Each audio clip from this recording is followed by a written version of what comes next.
오늘도 좋은 날입니다. 네, 어제 우리가 구약 개론에 대한 마지막 말씀을 나눴습니다. 사실 지금 그동안 구약 개론, 성경 개론에 대한 말씀을 나눈 핵심적인 이유는 우리 차세대, 우리 자녀들이 성경에 대한 아주 간단한 이해를 갖고 있어야 올바른 믿음을 소유할 수도 있고 또 이단이나 잘못된 가르침에 빠지지 않을 수 있기 때문에, 그래서 우리 자녀들이 기본적으로 성경에 대한 전체적인 간단한 이해를 가져야 된다. 그러려면 우리가 이 성경의 핵심은 그리스도입니다. 사실 하나님의 경륜의 중심이 하나님의 아들 그리스도이기 때문에 그리스도를 중심으로 우리가 성경을 읽을 줄 알고 볼 줄 알아야 된다. 그래서 그 그리스도는 생명이니까 생명의 노선의 길을 가는 사람인 중심으로 말씀을 나눴습니다. 그래서 다시 한번 반복하면, 첫 번째 우리는 아담을 통해서 바로 그리스도의 구속의 예표를 볼 수 있다. 거기서 아담을 통해서 타락도 볼 수 있고, 그리고 타락한 사람의 구속을 볼 수 있고, 그냥 구속한 다음에 어떻게 우리가 하나님의 계시를 따라 주님을 섬기는가. 그래서 우리가 아담 다음에 우리 아벨을 나누었고, 아벨에 대한 핵심적인 그런 내용이죠. 하나님의 계시에 따라 하나님을 섬기는, 그럴지라도 우리는 여전히 연약함을 가지고 있기 때문에 에노스처럼 순간순간 주 예수 이름을 불러야 됩니다. 그리고 그럴 때 우리는 에녹처럼 하나님과 동행을 하게 돼요.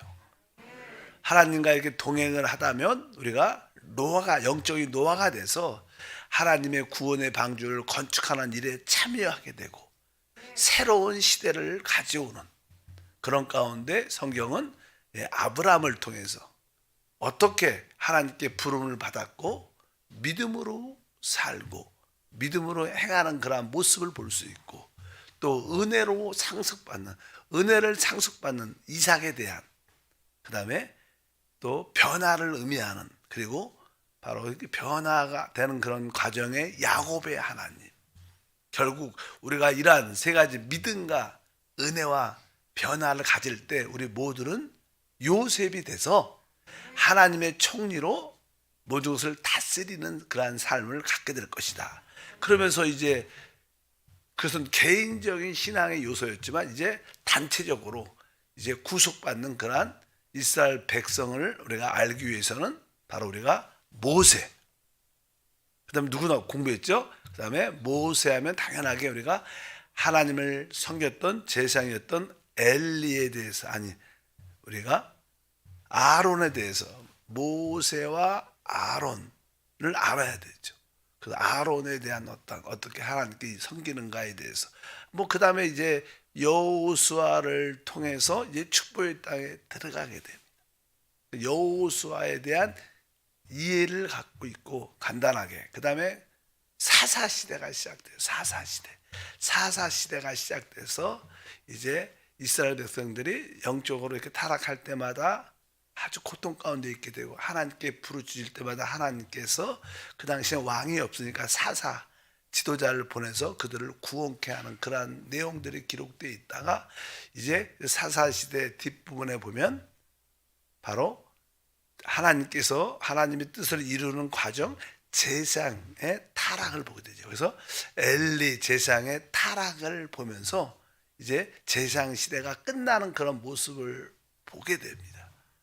그럴 때 이제 사실 제사장은 혈통적으로 내려왔던 직분이었는데, 이제 하나님은 사무엘을 통해서 이제 나시린 소원, 하나님을 위해서 스스로 헌신하는 자를 통해서 새로운 길을 열어주시는 그런 가운데, 우리가 보아스의 공부, 보아스와 룻, 하나님의 그 영적인 창조권을 사모하는, 하나님의 그 구속하는 보아스와 룻에 대한 이야기가 있고, 왜 보아스와 룻을 통해서 누가 나타나냐면 바로 다윗이 태어납니다. 그래서 그 뭐 곧바로 태어난 다음 세대 다윗, 그래도 다윗을 통해서 이제 하나님 마음의 합한 자로서의 삶, 다윗은 하나님의 나라를 이 땅에 세워내죠.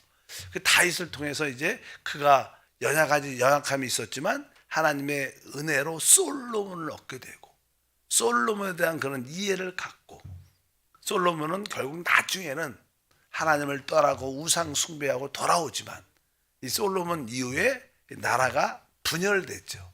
그래서 우리가 알다시피 여로보암이 이제 분열의 주역이 돼서 여로보암에 대한 이 왕에 대한 이해를 갖고, 분열될 때 어떠한 어려움이 있게 되는가, 하나님 심판받는가, 그런 내용이 쭉 기록되고, 뭐 북이스라엘 왕들, 유다의 왕들이 쭉 있었는데 왕들의 이 잘되고 실패하는 그런 모든 것은 하나님에 대한 영적인 상태에 달려 있습니다. 다양한 왕, 좋은 왕도 있었고 대부분 좋지 않았지만, 그런 가운데 결국 왕들과 하나님 백성들이 하나님을 떠나 우상을 숭배하니까 결국 바벨론과 아수리아에 의해서 완전히 멸망을 하죠. 그것을 예언하는, 그냥 포로 되기 전, 포로 후 그런 사역자들, 하나님의 종들이 있었는데 그가 예레미야다. 그래서 예레미야가 어떤 일을 했고, 그 다음에 우리가 다니엘, 포로 중에 다니엘과 에스겔의 사역을 통해서, 그러나 하나님의 그 예언의 말씀대로 그들이 다시 돌아올 때 첫 번째 1차 기한은 뭐가 스룹바블과 2차는 에스라, 3차는 느헤미야, 그들이 다시 돌아와서 하나님의 성전을 재건하다가 또 멈추고 지체하니까 학계 선자가 일어나서 성전 건축을 다시 한번 하나님 말씀으로 책망하면서 성전 건축에 대한, 그리고 이스라엘 영적인 상태와 주님의 다시 오심에 대한 스가랴의 말씀, 그리고 맨 끝에 곧 주님이 오실 것이다, 말라기의 예언의 말씀으로 구약이 이렇게 끝나요. 그래서 이런 흐름을 조금 제가 짧게 했지만 조금만 길게 해서 우리 자녀들이 이렇게 볼 수 있고 우리 신앙을 볼 수 있으면 잘못된 길로 안 갑니다. 이상한 가르침에, 이단적인 가르침에 속을 수도 없고요, 속을 필요도 없고, 확실히 영적인 그런 분별력과 지혜가 우리 가운데 있어야 된다. 이런 우리가 차세대 우리 크리스찬 리더 아카데미를 위해서 이렇게 한 거였어요. 자, 이제 오늘은 이제 신약의 개론에 대한 말씀을 한번 간단하게 말씀을 나누겠습니다. 신약을 하기 전에 우리는 먼저 우리가 신약, 구약의 차이점을 알아야 돼요. 성경은 사실 신약과 구약이 있죠. 그 신약과 구약은 사실은 그냥 신약, 구약, 이것은 바로 하나님과 사람과의 왕래, 교통의 어떤 조건입니다. 조건. 그러니까 하나님이 있고 사람이 있으면 사람과 이렇게 만나는 어떤 조건이, 왕래의 조건이 있었는데 그 약속의 조건을 우리가 신약, 구약이라고 말합니다. 그래서 우리가 이제 신약과 구약을 이해하기 위해서 먼저 몇 가지 단어가 필요합니다. 첫 번째는 하나님이, 우리가 종종 우리들도 자녀들한테, 사람들한테 내가 이거 해줄게, 난 이렇게 할 거야 하고 약속을 합니다. 약속. 그래서 성경에는 약속이란 단어가 있어요. 신약은 사실 하나님이 아브라함에게 약속하신 거예요. 그래서 그 약속이 계승돼서 그리스도로 말미암아 완성될 때 그것을 우리가 신약이라 그래요. 그래서 나는 신약의 의미는 하나님이 아브라함에게 약속하신, 약속이란 단어가 나오는데 한번 보면 히브리서 6장 13절과 17절에 이렇게 기록되어 있습니다. 하나님이 아브라함에게 약속하실 때 가리켜 맹세할 자가 자기보다 더 큰 이가 없으므로 자기를 가리켜 맹세하여 하나님의 약속을 기업으로 받는 자들에게 그 뜻이 변하지 아니함을 충분히 나타내시려고 그 일을 맹세로 보증하셨나니. 그러니까 첫 번째, 하나님은 아브라함에게 약속을 처음에 하셨어요. 그리고 다시 한번 나타나셔서 하나님이 이제 그 약속에 대해서 내가 맹세한다. 맹세란 단어가 나와요. 우리가 종종 그러잖아. 한번 약속해놓고 다시 한번 만나면 진짜 내가 맹세해. 내가 진짜 할 거라니까. 그래서 그래서 맹세는 종종 우리는 내 아버지 이름을 걸고 내가 맹세한다. 뭐 종종 그러잖아. 내 재산을 다 걸고 맹세한다. 그래 맹세니까 하나님의 첫 번째 약속이 있고 약속에 그냥 맹세를 해갖고 확실하게 확립시켜지는 거. 그럴 때 그 약속에 맹세가 있을 때 그것을 언약이라 그래요. 언약. 그래서 언약했다는 것은 뭐예요? 약속에 이제 확실하게 하겠다는 맹세가 포함될 때 뭐라 그래요? 언약. 그래서 그냥 거기 언약에는 구약, 신약이 있는데 일단은 약속이란 단어를 이해하고 그 다음에 거기에 맹세가 붙어질 때 그것을 뭐라 그래요? 언약이라고 말합니다. 성경에 대한 언약을 그냥 언약이 있는데 내가 이것을 할 거야. 맹세를 통해서 진짜 이렇게 약속을 지킬 거야. 근데 이제는 보통은 그 언약이 있는데 언약을 한 사람이 죽으면 그것은 이제 유언이 되죠. 그래서 유언은 이제 한번 딱 정해졌으면 바꿀 수가 없는 거예요. 그래서 그냥 보통 그 맹세한 사람이 죽어서 되면 어떻게? 그것이 유언이 되니까. 그래서 아까 약속과 맹세란 단어와 그럴 때 언약이 되고 약속을 언약한 분이 죽을 때 그것은 뭐예요? 유언이 돼서 그것은 이루어질 수밖에 없는. 그래서 보통 이 세상에서도 나는 인간 사이에서도 나는 부모님이 어떤 유언서 써놓고 그분이 돌아가시면 그것대로 다른 방법이 없는 거예요. 그 방법대로만 된다고 말씀을 드릴 수 있습니다. 그래서 히브리서 9장 16절과 17절에 유언한 자가 죽어야 되나니 유언은 그 사람이 죽은 후에야 유효한즉 유언한 자가 살아있는 동안에 효력이 없느니라. 그래서 우리 주님께서는 십자가에 피 흘려 죽으심으로 모든 것이 완전히 이루어졌고 그것이 효력을 나타내고 있다. 이런 뜻으로 말씀을 기본적으로 이런 단어들 약속, 맹세, 언약, 유언 이런 단어들이 성경에 있어요. 그러면 이제 신약에 대해서 말씀을 왜냐하면 하나님은 신약을 먼저 아브라함과 우리에게 맺어주셨어요. 그리고 430년 뒤에 이제 이스라엘 백성들이 출애굽하고 시내 산에서 모세를 통하여 하나님 율법을 주신 거죠. 그러니까 율법이 먼저 있었던 것이 아니라 우리가 성경을 보면 구약, 신약 하니까 구약이 먼저 있고 신약이 나중에 있다 이런 생각을 할 수도 있겠지만 원래는 이 신약은 아브라함하고 약속하신 것을 주님이 이루신 것이기 때문에 먼저 우리에게 주어진 것은 뭐예요? 하나님의 신약이 먼저 주어졌습니다. 보통 신약하면 믿음과 은혜를 상징하죠. 구약하면 율법과 행위를 상징합니다. 그래서 이제 신약에 대한 그런 이해를 우리가 가져야 된다. 그래서 창세기 22장 아까 16절에 보니까 아까 이르시되 야훼께서 이르시기를 내가 나를 가리켜 맹세하노니 내가 이같이 행하여 내 아들 독자를 아끼지 아니하였은즉 그러니까 아브라함이 자기의 믿음 독자 이삭을 하나님께 바칠 때 하나님의 약속의 말씀을 믿고 그가 순종하니까 하나님 다시 한번 그 아이에게 손을 대지 말라 그리고 하나님이 다시 한번 맹세하죠. 맹세. 내가 약속한 그 약속을 내가 맹세해서 꼭 지키고 널 축복할 것이다. 이렇게 말씀하는데 그 축복의 내용이 사실 갈라디아서 3장 15절부터 17절에 기록되어 있습니다. 거기에 설명을 이렇게 하죠. 형제들아 내가 사람의 예대로 말하노니 사람의 언약이라도 정한 후에는 아무도 패하거나 더하거나 하지 못하느니라. 이 약속들은 아브라함과 그 자손에게 하신 말씀인데 여럿을 가리켜 그 자손들이라 하지 아니하고 오직 한 사람을 가리켜 내 자손이라 하셨으니 곧 그리스도라.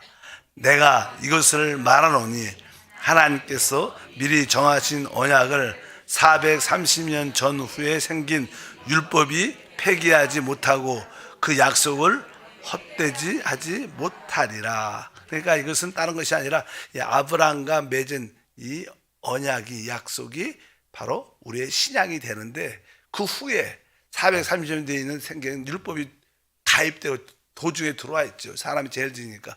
그런데 그것이 율법과 그 새 언약을, 이렇게 율법이 새 언약을 버릴 수 없게 된다. 그래갖고 주님께서 이제 이 땅에 오시죠. 그리스도가 이 땅에 오셔서 이제 십자가의 죽음을 통해서 그 약속을, 새 언약을 만들었는데, 우리 누가복음 22장 20절에 말씀합니다. 저녁 먹은 후에 잔도 그와 같이 하여 이르시되 이 잔은 내 피로 세운 새 언약이니 곧 너희를 위하여 붓는 것이라. 그래서 이제는 주님께서 이제 십자가의 죽음을 바로 앞두고 주님께서 그것을 미리 제자들에게 잔을 주시면서 바로 이 피는, 이 잔은 내 피로 세운 새 언약이다. 새 언약을 뭐라? 신약이라 그래, 신약. 우리가 그걸 신약이라 그러니까 새 언약, 신약이 바로, 왜? 우리는 다 죄 가운데 있고 죄는 피 흘림이 있어야지만 용서받을 수 있습니다. 그래서 주님께서 바로 이 잔은 내 피로 세운 새 언약, 신약이다. 이게 나는 완결이 되고 그분이 죽으심으로 그것이 우리에게 영원한 축복의 유언의 말씀이 되신 줄 믿습니다. 그래서 보통 우리가 구약, 신약의 기간이 어느 때, 구약하면 어느 때일까? 구약하면 우리가 뭐 창세기부터 말라기까지, 이것은 정확하지 않죠. 사실은 이 구약은 율법을 의미하기 때문에 바로 율법이 주어진 출애굽기 19장부터 말라기까지 이야기예요. 뭐 그 전에 창세기 앞에는 아브라함 이야기 나올 때는 그것은 뭐예요? 사실 복음이고 그것은 은혜의 역사죠. 하나님은 원래 사람을 은혜로 대하기를 원하셨어요. 사람이 타락하고 연약하고 무능한 것을 아시기 때문에 모든 사람들을, 하나님 형상을 가진 사람들에게 다 은혜로 그들을 회복하기를 원하셨는데, 이 사람들이 자기 자신을 잘 몰라요. 사단의 그 죄가 심겨져 갖고 자기가 할 수 있다고 생각을 자꾸만 하나님이 한번 그러면 해봐라 하고 율법을 주셨는데, 결국 율법을 통해서 우리는 할 수 없음을 분명히 깨닫고, 그 율법을 통하여 우리가 우리에게 구원자, 우리의 하나님 필요함을 깨닫는 율법의 길인 줄 믿습니다. 어쩌든지 보통 구약하면 어느 시간이 어느 때냐? 바로 아까 말씀드린 것처럼 출애굽기 19장부터. 예를 들어서 성경은 이렇게 주님이 말씀합니다. 마태복음 11장 11절 13절에 내가 침례 요한의 때부터 지금까지 천국은 침노를 당하나니 침노한 자는 빼앗은지라. 모든 선지자와 율법이 예언한 것은 요한까지다. 요한까지. 그러니까 구약의 모든 선지자와 율법의 내용, 우리가 아까 출애굽기 19장에 하나님이 십계명을 주시죠. 율법을 주시는데 그때부터 바로 침례 요한 때까지가 곧 뭐예요? 구약의 기간이었다. 이렇게 말씀을 합니다. 그리고 침례 요한에 대한 사역을 하고 예수님이 십자가에 죽으시기 전까지 하나의 과도기고, 예수님이 십자가에 죽으시고 성령이 죽으신 후부터는 이제 우리가 소위 말하는 신약 시대라고 보통 말을 합니다. 그래서 구약은 율법을 통해서 하나님과의 왕래가 이루어졌지만, 신약은 은혜로, 믿음으로 하나님과의 우리의 교통 왕래가 이루어지는 것이다. 그런 의미에서 신약과 구약의 간단한 개요. 원래 이제는 하나님이, 이제는 우리가 뭐 성경이 구약이 뭐냐? 구약은 어떠한 의미를 갖고 있을까요? 사실 구약은 로마서 5장 20절에 이렇게 기록되어 있습니다. 로마서 5장 20절에 보니까 율법이 들어온 곳은 범죄를 더하게 하려 함이라. 그러나 죄가 더한 곳에 은혜가 더욱 넘쳤나니. 여기 보면 율법이 들어왔다. 율법이 들어왔다는 것은 추가됐다는 거예요. 들어왔다. 그러니까 원래 하나님의 경륜의 역사에 율법이 이렇게, 하나님은 아시니까 이렇게 들어왔게 됐지만, 원래 하나님의 뜻 안에는 율법이 필요가, 왜? 모든 것을 은혜로 이루는 거예요. 믿음으로 하나님과의 관계가 이루어지는데, 사람이 타락이 깊어지고 자신을 모르니까 하나님이 율법을 중간에 가입시킨 것이다. 오늘 성경에 율법이 들어온 것은, 가입된 것은, 추가된 것은 이런 뜻입니다. 그러니까 율법이 왜 들어왔느냐? 그건 다른 것이 아니라 사람으로 하여금 죄를 더 깊이 깨닫고 하나님을 찾을 수 있기 위해서 주신 것이다. 이런 뜻으로 율법이 추가된 것이다. 이렇게 말해요. 율법은 원래 하나님의 계획 안에 있는 것은 아니고 추가된 것이다. 더해진 것이다. 가입된 것이란 그런 의미를 분명히 알아야 될 줄 믿습니다. 그래서 우리들도 이따 해도 종종 하나님께 나갈 때 율법적인 간식으로 내가 열심히 하면 하나님이 축복을 받을 거야. 이런 개념은 대부분 율법적인 개념이에요. 이 새벽도, 여러분의 새벽도 어떻게 보면 내가 하나님의 축복을 받으러 열심히 나와야지, 새벽 예배를 지켜야지, 이런 것도 있지만 사실 실제로는 내가 하나님 주신 은혜가 크니까 자발적으로 성령에 이끌려서 나와야 돼요. 그래서 실제로 새벽 예배를 나오는 많은 사람들이 처음에 옛날 기억을 해보면 그때 내가 왜 새벽 예배를 그냥 아침에 일어나면 새벽 되면 저절로 깨지고, 그래서 교회를 열심히 이렇게 새벽 예배를 열심히 자연스럽게 나오게 된 간증들이 실제로 많아요. 저도 청년 때 군대를 갔다 와서 새벽 예배를 그냥 많이 다녔던 거예요. 동네에 있는, 여의도가 머니까 동네에 있는 교회를. 근데 왜 다녔는지 몰라. 내가 하나님을 기쁘게 이런 생각도 없는데 그냥 끌려서 다녔어. 그냥 아침에 눈이 떠져요. 그냥 기도하고 말씀. 그래서 그렇게 그냥 하나님의 은혜로 다니는 거예요. 그게 진짜 믿음의 축복인 줄 믿습니다. 내가 작정을 하고 이것은 은혜로 하면 되겠지만 일단 기본적인 그 구약과 신약의 차이점은 그런 의미를 분명히 알아야 된다. 그럴 때마다 이 율법은 우리 자신의 연약함과 무능함을 확실히 깨달아지고, 그럴 때 이 구약의 율법의 기능이 우리 가운데 이루어질 때 우리는 그리스도를 찾고 만나는 은혜의 축복을 함께 할 줄 믿습니다. 실제로 이 출애굽기 보면 우리 주님께서 신명기에 또 더불어 내가 너희를 애굽에 있을 때 독수리 날개로 너희를 품어서 데리고 왔다는 거야. 이렇게 표현을 많이 해요, 주님이. 이렇게 어떻게 독수리 날개로 이렇게 품고 너희를 데리고 왔다는 거야. 이것이 뭐예요? 은혜로 데리고 왔다는 거예요. 하나님이 우리를 대하는 방식은 은혜와 믿음입니다. 자꾸만 우리의 행위로 하나님을 기쁘시게 하는 것은 그건 잘못된 것인 것을 분명히 알아야 됩니다. 그렇게 되면 이렇게 율법주의자, 아주 종교적인 그런 사람이 되죠. 그래서 분명히 하나님은 우리를 은혜로 대하시는 게 하나님의 원칙이시구나, 그것을 분명히 알아야 됩니다. 그래서 이 구약은 가입되고 도중에 들어온 것이니까 결국 그것은 진짜가 오면 사라져야 되는 거예요. 그래서 성경에 이렇게 써 있어요. 히브리서 8장 13절에 새 언약이라 말씀하셨으며 첫 것은 낡아지게 하신 것이니 낡아지고 새하는 것은 없어져 가는 것이라. 이제 주님이 오셔서 우리에게 새 언약을 맺으셨어요. 그러니까 그냥 첫 번째 신약을 마셨기 때문에 구약은 보니까 첫 것은 구약은 낡아지게 하신 것이니 낡아지고 새하는 것은 없어져 가는 것이라. 그냥 율법은 이제 지나가고 사라진 거. 주님이 오시면, 복음이 오시면 더 이상 우리는 율법에 매인바 되지 않습니다. 그래서 사도 바울은 나는 율법에 대해 죽은 자다. 그럼 율법과 관계없다는 거예요. 우리 율법을 지키려고 반응할 필요가 없다는 거예요. 우리는 복음, 성령에게 반응하는, 우리의 영 안에, 우리가 왜 영을 이야기하냐면 영은 영 안에 바로 부활하신 그리스도 성령이 우리 안에 오시고 우리의 모든 초점은 우리 안에 오신 그분께 반응하는 거예요.